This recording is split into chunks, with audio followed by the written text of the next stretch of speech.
Hello, in this lecture we're going to work a problem related to payroll. We're going to start off with the payroll register and we're going to start off calculating the pay rate, and then we'll move on to deductions at a later time. So here's going to be our data on the left hand side where we have pay employees bi-weekly, so it's a bi-weekly problem. That's going to be our pay periods. First pay period of the company is on 2/10 to 2/14, so this is the first pay period of the year in this problem.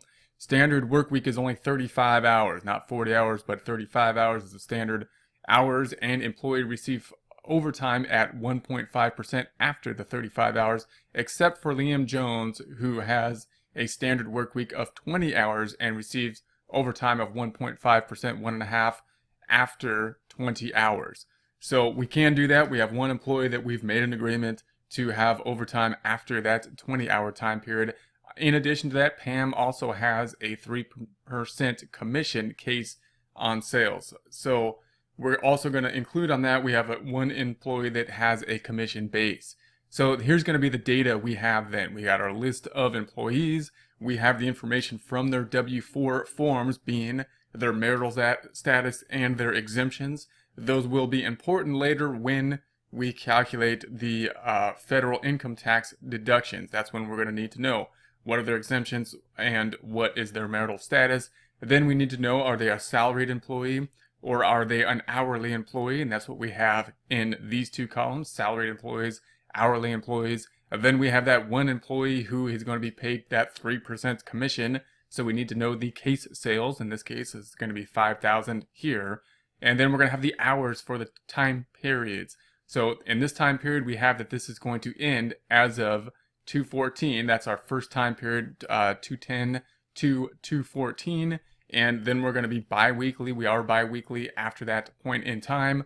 We also have a 401k plan that we'll talk about when we get to the deductions, as well as insurance that is being taken out of the checks as well. So most times we will then post this to, or record this in, the payroll register. Payroll register is going to list out the employees, and it's going to give the information that we have in terms of that pay period.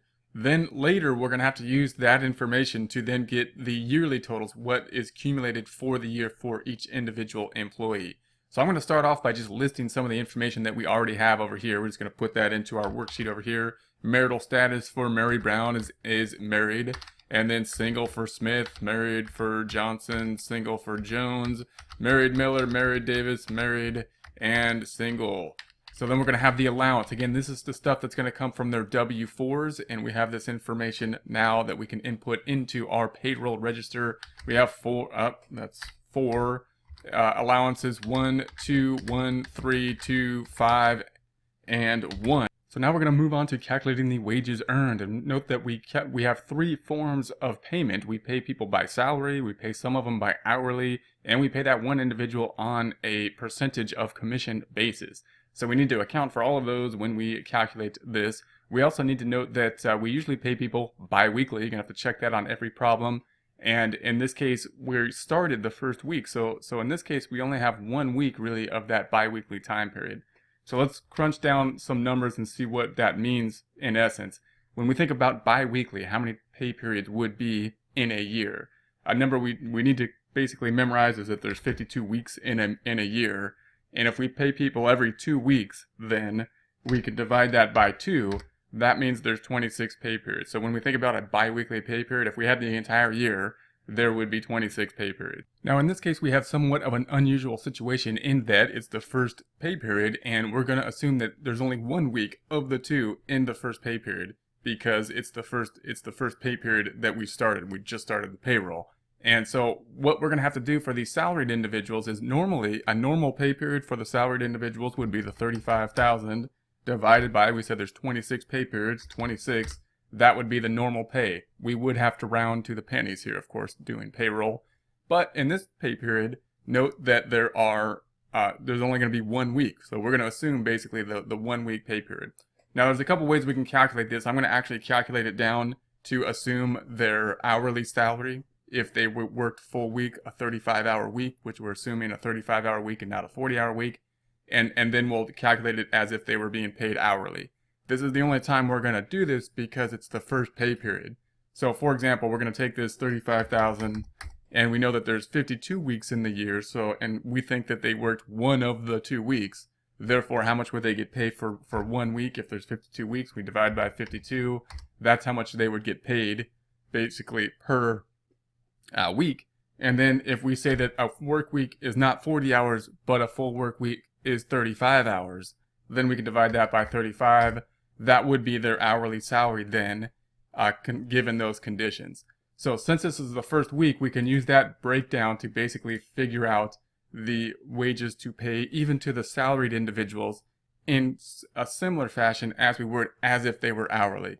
Later on, we'll just take that bi-weekly total, but for now I'm gonna calculate that as if they had an hourly rate. So I'm gonna kind of calculate their hourly rate. This is useful when you're trying to compare whether a salary job is better than an hourly job. You want to be able to convert from, a salaried pay to an hourly pay and see how they compare out. So here I'm going to do that again with a formula. I'm going to hit equals in order to have the formula. 35,000 Mary Brown salary divided by, then I'm going to say 52 weeks in the year, and then divide by the week, the number of hours in a week, not 40 in this case, just 35. And that means we have $19.23. Remember that is rounded because it's really this number, but we're rounding to here. So if you're off by $1 or something, it's rounding one way or the other most likely. And then I'm just going to say that there's a 35-hour work week, and then we're going to say there's of course no commission in this case. And so then the regular pay, I'm just going to say is this equals this 1923 in F4 times the 35 hours, and that will bring us back to that 673.08. That was the weekly pay. So we can do that same thing here. I'm going to do the same thing. Well, in this case, Smith is an hourly employee. So this one is a bit easier in that they're just going to give us the rate. The rate being 12 hours, $12 an hour. How many hours did they work? In this case, it's saying that they worked 12 hours. Not they, but Smith worked 12 hours. And no commission for Ann. So we're going to say then that we have the regular pay times the 35 hours. Then we have another employee that is hourly. So the other employee, Noah Johnson, hourly, $12.5 an hour. Noah worked 40 hours. Now this is a little tricky because we know that we don't have a normal 40-hour work week. We only have a 35-hour work week. Therefore, we need to figure that other 5 is overtime. There's a couple ways you can calculate that, but I'm going to calculate it in this way. I'm going to say, well, the limit is 35 here. You can't have more than 35, and then the difference equals the 40 minus the 35, how many hours they worked, minus the regular wage. So that's the rate, it should be over here, equals 40 minus the 35. That's going to be their overtime hour. So whatever the overtime area is, if it's 40, it's 40. If it's 35, it's 35. Then the limit here is going to be 35 or regular. That's going to be the regular pay. Then they're going to have their overtime pay, which will calculate that extra 5 hours out here. It's going to be overtime rate. So on the regular rate, then we then have the 1250 times the 35, and that will give us the 437. And then the next employee, Liam, is also hourly, and we have 10.5, and Liam worked 20 hours.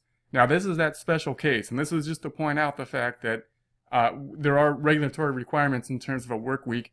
In this case, usually it's 40 hours as a work week, but we could have our own agreement that could be that we agree to pay 1.5% after the 20 hours. In this case, we made that agreement. So there's the exception, remember, up here in the directions, saying that Liam's the one employee where we agreed to say, hey, 20 hours is your limit. If you work over 20, we'll give you overtime pay. So we have 20 hours here. We had a good negotiator for Liam here. And that means that he's got 1 hour of the 21 now that's going to be overtime. So if we calculate the pay here, we're going to say this equals the 1050 times the 20, and that's going to be the 210. So next we have Diana Miller here, and we're back to the salaries over here. So back to the salaries, so we're in F8, and we're going to say that this equals, and we're going to say that 32,000. Remember, there's 52 weeks in a year, so we're going to say that 1 week of the biweekly has been paid, so 1 week of divided by 52. And then to break it down to an hourly rate, we're going to say, well, there's 35 weeks, not 40 in this case. We're 35 in a full work week. So there we have an hourly rate of $17.58. Remember that that is rounded. And then we're going to go over here and say that 35 hours is assumed to have been worked for all salaried employees. So we're going to say this equals the 1758 times the 35 and enter. All right, so then we have Jill. Same thing for Jill. We're going to say 24, but Jill also has the commission on the 5,000 case here. So we're going to have the 3% commission on that as well. So first we're going to start off with the same calculation here. We're going to say this equals 24,000. How much Jill makes divided by the 52 weeks in a year divided by the number of hours in a normal week for this company is 35 tab. We're going to say that 35 hours was worked for all salaried employees on this first pay period. It's trying to calculate for me already over here, but I'm going to delete that because it's not including the commission, which Jill, the only one, has. So we have the 5,000 case sales. Commission is 3% of that. So we're going to say this equals 5,000 case sales times 3%. If we move the decimal over, remember that's 0.03, 3%, 0.03. So when we add this then, or when we calculate the regular pay, it's going to have to be the rate times the number of hours plus this 150. So it's a little bit more tricky here. We're going to say this equals this times this plus, notice I don't need brackets really here because the order of operations is multiplication before addition, this. And then we're going to say enter.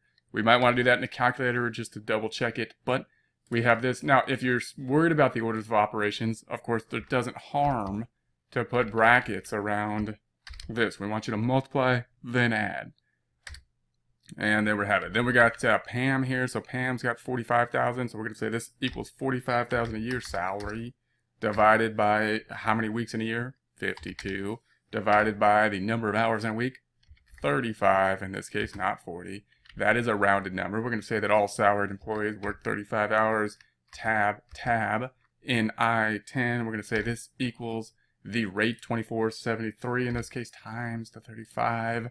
And if we select enter, we get the 86538. One more for Eric here, making 34,000 on the year. So we're going to say this equals 34,000 on the year divided by 52 weeks in a year divided by 35. Tab 35 for all salaried employees where the number of hours worked, and it noted it calculates for us automatically here.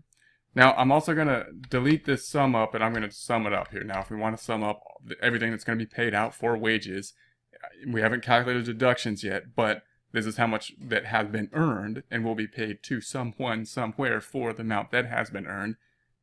In terms of regular wages, we'll have to calculate the overtime in a second, but this equals the sum of all of this, right? So this is how much the employer is owed or has to pay for the regular wages. Now I do just want to point out, just as a matter of Excel etiquette here, we might want to say, hey, it might have been a lot easier if we copied and pasted a formula. So I'm going to try to make I'm going to delete this real quick and try to make a formula for us to do this a little bit more easily. And note that that in order to do this, we should take into account all three rows. For example, even though this row isn't applicable to anybody except this individual Jill down here. So when you make a formula, you want to say this equals this times this plus the commission. Don't forget the commission, because when we copy it down, we want to make sure that it is applicable to all cells in the row. So I'm going to say enter.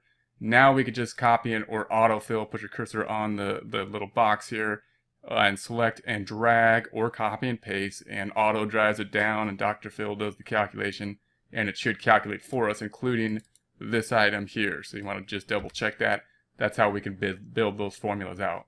Now, if we talk about the overtime rate, then the overtime rate is not going to be applicable for everyone. So I'm just going to put the overtime rate where it is applicable at this time, because we have these two employees that have overtime hours.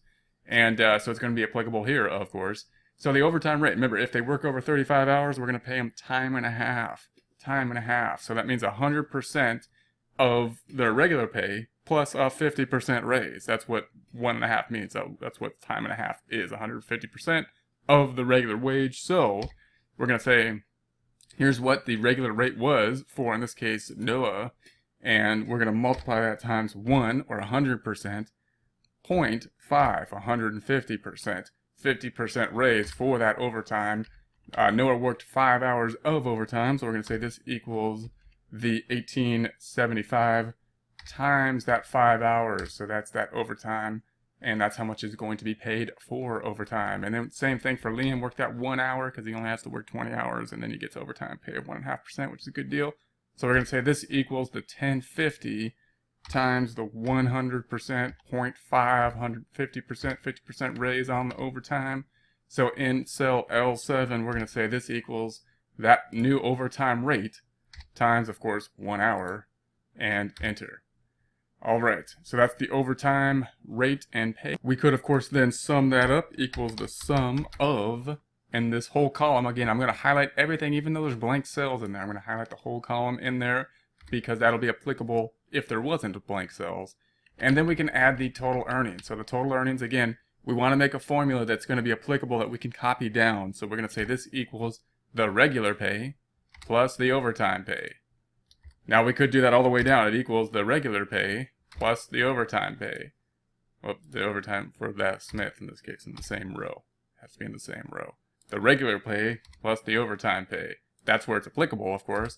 Now we can use the autofill. We're going to say we're going to autofill it, put our cursor there, and Dr. Phil, or auto drives it down, and Dr. Phil does the calculations, and it should calculate all the way across. Then we can sum this up, equals the sum of this row, and enter. There we have it. And of course, if we summed it up this way, we come up to 459623, 459623. That's our check. Now we're going to do this one more time for the second pay period, because in the second pay period, now we have a full pay period, meaning 2 weeks in a bi-weekly pay period. Remember, there's 26 of those, as opposed to if we paid, at the same point in each week, there'd only be 24 of those. So there's a 26 in a bi-weekly pay period. So we're going to say that the filing status is the same. So I can do this with a formula. I'm just going to say this equals the same filing status as up here, tab, and the number of allowances equals the same as the number of allowances up here. That'll always be the case unless they change those with a new W-4 filing. So unless the problem tells us that those have changed, payroll's pretty nice in that we can basically assume that those will be the same. Now note, I can autofill that down. Just go autofill, and it'll copy that down because it's relative formulas.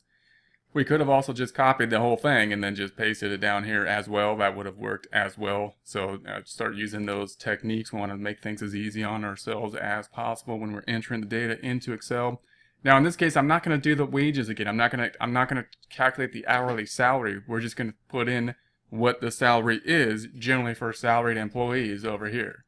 So in this case, I'm just going to say, rather than breaking down the salary, we're going to say that this first individual, Mary, $35,000 a year, that would be equal to 35,000 divided by how many pay periods in a year? 26. And so that's going to be it. It's rounded again. So like if you added decimals, it might not be exactly that, but it's going to be rounded to pennies. We talk about dollars and cents. When we talk about payroll, we're not going to talk about halfpennies and whatnot. So it's rounded. Note that when you do other calculations, you may be off by a penny or so because this number Excel sees really as an unrounded number, even though we see a rounded number here. So just keep that in mind. And then in here, I'm just going to say, hey, this is a salaried employee. I'm not going to calculate that. And this is a salaried employee, so we're not going to calculate that. And so then you'll have this. And now every pay period from this period on is going to be the same number because it's a salaried employee, and therefore it's going to be the same number. And the second employee, Anne, we're going to say that Anne had an hourly rate of $12 and worked, in this case, 80 hours. Now, that would be normal if we had a 40-hour work week because we had 2 work weeks in a bi-weekly pay period. It'd be 40 and 40 would be 80. But in this case, we're going to assume that we're saying that there's only a 35-hour work week. So if there's 2 of those, we would say normal wages should be 35 times 2, and we'd have 70 hours. So note that we could have an added problem here in that if she worked, a lot more hours in week 1 than in week 2. They were lopsided. We could have a different overtime problem. But we're basically going to make the assumption in this case, we're going to say that 70 hours was the normal hour wages that was worked for 2 weeks, 35 times 2. Anything over that is going to be overtime. Now again, in some cases, we might have to get more detailed than that depending on the problem, meaning that if she worked more than 35 hours in the one individual week, we would have to determine how many times was worked, how many hours were worked over the 35 in the individual week, all right? But in this case, we're going to assume that it was evenly done, and therefore the overtime hours then would equal the 80 hours total that she worked minus the 70, the 35 times 2, which would be regular. That means that we have 10 hours of overtime in this case. All right, so then we're going to go, and then if we calculate that out, of course, the pay then would equal the 12 times the 70 hours for the bi-weekly work, and now we're at 840. So this is the norm now. This is more the norm. This was the unusual circumstance of 1 of 2 weeks. Now we're in the normal bi-weekly pay period. So now we have Noah made the 1250 tab, and we're going to say that Noah worked 70. So that's within the realm, 70 hours. Now again, just be aware that it's possible that Noah worked 40 hours in 1 week and only 30 hours in the following week. And in some cases, we might have to say, oh, well, he had 5 hours overtime in the 1 week and no overtime in the second week. We're not doing that in this case. We're not doing that in this problem. We're simplifying it in that case. We're not accounting for overtime in that case. So just be aware that we're assuming that 70 hours was an even 35 on the biweekly pay period. Therefore, we have the 1250 times the 70 and enter. And then Liam's got 42 hours. So we know that the rate here is going to be the 10.5. And then we see that we have 42 hours. Now, Liam has a special case here where we said that 20 hours was the agreement for a normal work week, and we would pay time and a half over that. So it's a good deal for Liam. That means that 20 times 2 would be 40, would be a normal work week for him. And that means that the overtime then would be the 42 minus the 40. So remember, we can make a deal like that. It would be extremely good negotiating on Liam's part for that, but we may not be able to make, of course, a deal on certain conditions of having a work week that's longer than 40 work weeks because of some federal regulations in some areas. But we could make, of course, a negotiation with someone to have an agreement such as this, depending on the circumstances. So we're going to say this equals the 1050 times the 40 hours for the bi-weekly 2 weeks. And the 2 hours we'll calculate afterwards. So then we have Deanna. We have the 32,000 a year. So that's salary, and we're just going to calculate the salary over here. So that's going to equal the 32,000 divided by, there's 26 pay periods, which is the 52 divided by 2. So there's 26 pay periods, and that means that's how much it's going to be paid to Deanna. Then we have Jill. Jill has the commission. So we've got 24,000 plus case sales of 7.5. And Jill gets commission of 3% on those. So Jill is a salaried employee, so we're going to say salaried. Then in the commission area, though, we got to calculate the commission, which will be equal to the 7.5 times 3%, which if we move the decimal 2 places over is 0.03. Then we're going to have to do a bit of calculation here. We're going to have to divide the 24,000 divided by 26 pay periods to get the salaried rate. Then we're going to have to add to that the 225. So we're going to say this equals the 24,000, how much gets paid by salary, divided by the 26 pay periods, plus this 225. Now, once again, we don't need the brackets because the division comes before addition in the order of operations. However, if we were concerned, we could then put brackets around the 24 and the 26 to say, hey, divide before you add, and we should come out with the same number then. And then we're going to say the same thing for Pam, whose salary in this case, and we're going to say that over here Pam gets 45, so we're going to say that equals 45,000 on the year divided by 26 pay periods in the year will give us a amount per pay period here. And then we have the last one, salary for Eric Anderson in this case, And we're going to say that we have 34,000, so this equals 34,000 divided by, once again, 26 pay periods in the year, and enter. So notice what we have here. We only have 3 employees then who could potentially have overtime, because the rest are salaried employees. In most cases, we're not going to pay overtime on salaried employees. So let's calculate the overtime rate for these 3 employees. Now remember that overtime is huge. It's like a 50% raise if we work overtime. So we have 100% plus 50%. So we're going to say if your normal wage was 12, then we're going to multiply that times 1, or 100, if we were to make it a percent, plus another 0.5, 150% of your normal wage. So you're getting $18 an hour when you were only getting $12 an hour. It's a pretty big amount. So we're going to say this equals then the 18 times the 10 hours of overtime, $180 on the overtime. So then we're going to say the overtime rate here for Noah equals the $12.50 times 100% plus 0.5. But Noah didn't work any overtime, so if he did, we'd get $18.75. And then we're going to say that Liam, with that 2 hours of overtime after only working the 20 hours a week, we're going to say this equals the $10.50 times 100% 0.5. And then we're going to say we got 2 hours of overtime of the $15.75 times 2. That's the overtime amount here. Now, of course, we could sum these up. We're going to sum up on the regular pay. This is how much would be paid if there were no deductions or anything and no overtime.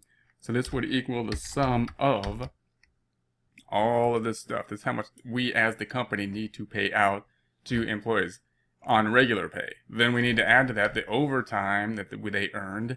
So we're going to sum this up, equals the sum. Remember, I'm going to add up all the 0 cells too. I'm not just going to sum those 3 cells because I want my formula basically to be symmetrical. And then we're going to have the total earnings. So total earnings is we're going to add this down, and then we can add them across. It should, if we see this, it adds up to 9,109.96. So if we do it this way, that's our check figure. We're going to say this equals, one thing I'm going to say, my regular pay plus overtime. And you can say, well, there is no overtime for Mary because she gets paid salary. But we want a symmetrical formula. We might as well do that because we can then autofill. So I'm going to do it one more time. It's the regular pay plus the overtime. And then we can autofill it down. We can put our cursor here. We can copy and paste the formula or just autofill. So we put our cursor right there, and then auto drives it down, and Dr. Phil does the calculations. And there we have that. And then if we sum this up, then we can say equals the sum of the totals here, and enter. And that should be equivalent to if we summed these up, and we can just highlight those, and Excel does it for the taskbar down here, and this number matches that number. So we are good on that. Next time we will, of course, look at the deductions. This is how much has been earned by the employees. Now we have to determine how much we're going to basically take out of the employees' check and then pay to the various individuals, being mainly the state, but also the 401k and their insurance. And then we got to decide how much we got to pay for some of their stuff, like our half of the Social Security and Medicare.